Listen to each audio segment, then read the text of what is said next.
in today's video, which is my first video in almost 2 years, so you'll have to bear with me and forgive me if I seem a little off my game, because I definitely am. Intros are already usually super awkward anyways. I forgot to wave or even look at the camera before I started, but hi. Today I'm joining my knitting and makeup worlds and recreating the look from my new knit design photo shoot inspired by Beetlejuice. So without further ado, let's get started. I'm first applying just my everyday foundation, and then I'm going in with these two warm kind of chartreuse green eyeshadows to contour, and I'm starting with the lighter shade. I'm applying this in the general areas I'd contour and bronze, under and along the cheekbones, up the temples, and if I didn't have bangs, I would also take it up around the forehead. Building up that color a bit and adding a little under the nose and bottom lip, as well as under the chin and along the jawline. Blending it up a little into the cheek contour and down onto the neck. Then I'm just going in with the darker green to deepen those contours, focusing mainly under the cheekbones. I've probably said this in the past, but the great thing about Beetlejuice is that you want that grungy, dirty, kind of messy look, so you don't have to worry too much about blending everything out perfectly. I'm applying this to a few areas on the neck and collarbone as well, where I want that moldy detailing to be, and you can feel free to add as much or as little of this as you want to. Then with a smaller, dense, circular flat top brush, I'm using mainly the darker of the two greens to stipple some smudgy detail to those shaded areas on both the neck and face. I generally concentrate most in the deepest parts of the shadows, or where I want the deepest part to be, which on the neck areas, for example, is at the center. Then I get lighter as I work my way onto my normal skin tone. Moving on to the eyes for now, I'm applying eyeshadow primer to my lids as well as under the eyes. To set and get rid of the tackiness of the primer, I'm taking an eyeshadow close to my skin tone and applying that over top, packing on it first and then blending out. I'm then taking a super vibrant purple shade and packing that onto the lid, then blending up toward and into the inner part of the eyebrow, kind of packing and blending as I go.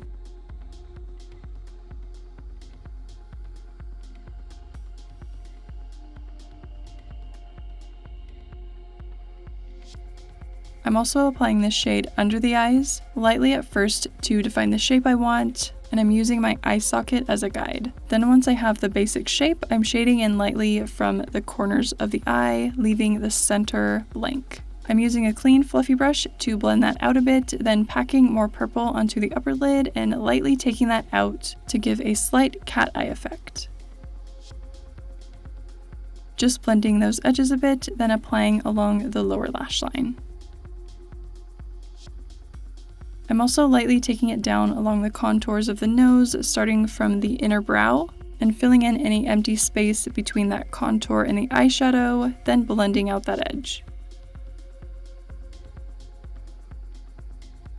I'm deepening the corners a bit, blending out some more, and then going in with a more fuchsia shade, applying to the same areas, then using a smaller pencil brush to blend along the edges.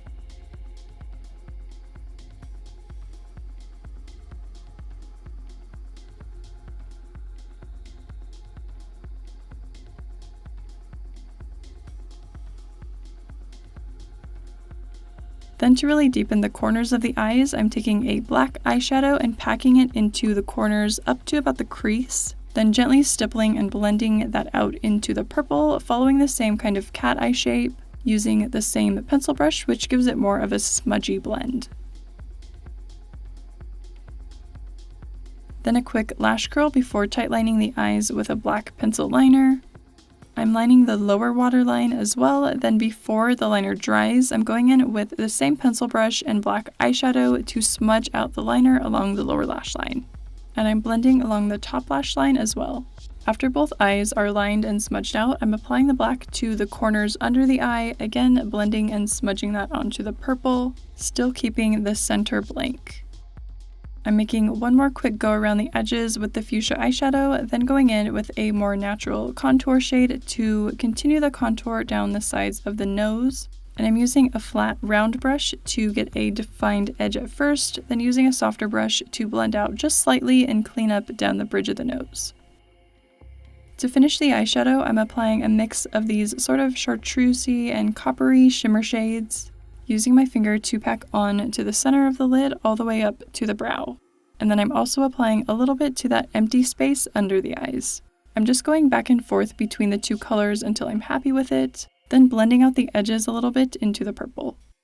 Going in with a couple coats of mascara, and you could always throw on a pair of false lashes if you want to as well. Then I'm using a light gold shade to highlight the tops of the cheekbones.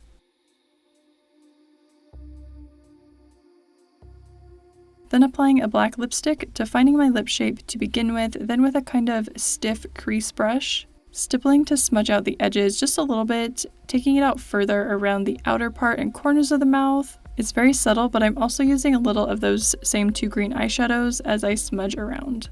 And you can play around with this smudging and see what you like and how much you do or don't want to do.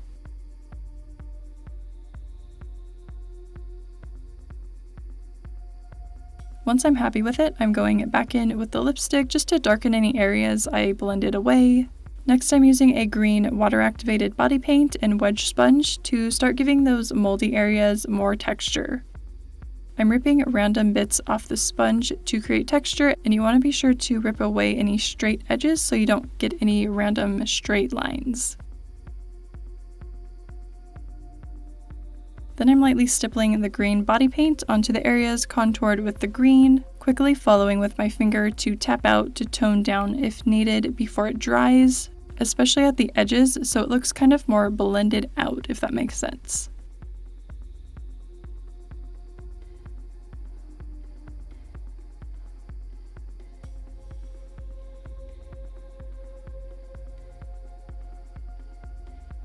To break up that texture and add more depth, and just make it look a bit more cohesive, I'm going back in with mostly the darker green eyeshadow and small dense flat top brush to stipple over top, similar to how we did earlier after we contoured.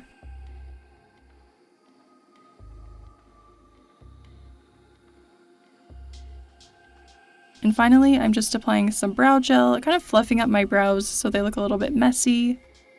And then we are just about done.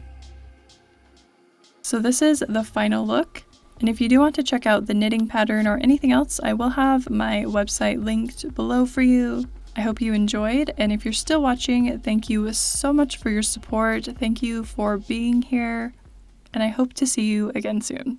Bye guys.